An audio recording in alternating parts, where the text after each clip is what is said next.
Once there was a young man named Samir who worked in a dusty office in a small town. He was a quiet and gentle soul, but he earned just barely enough to eat. Samir's co-workers often made fun of his ragged clothing.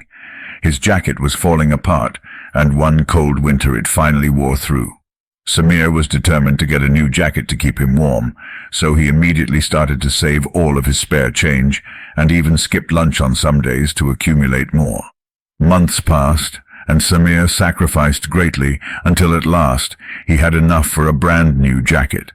When he donned his new warm coat and showed up to work, he felt like the proudest man in the world.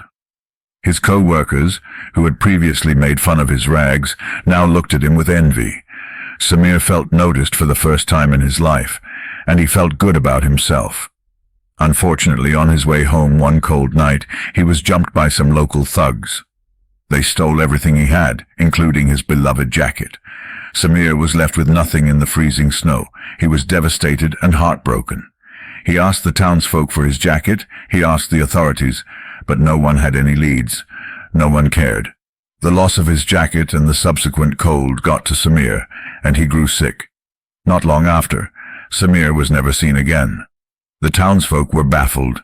Nobody could locate the young man anywhere.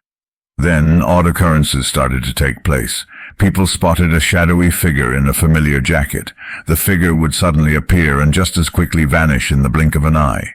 The figure was seen aiding those who needed help, giving warmth to the freezing and food to the hungry. Some claimed Samir's ghost had returned, but nobody could say for certain where he came from or where he went. That jacket was seen just about everywhere, always in the most unlikely of places. The disappearance of Samir's jacket was never solved, and the people of the town were left to speculate if it was actually a ghost or something even more mystical. Nobody ever saw Samir again, but the legend of his tale was passed down through the years as an example to all about kindness and the spirit of hope.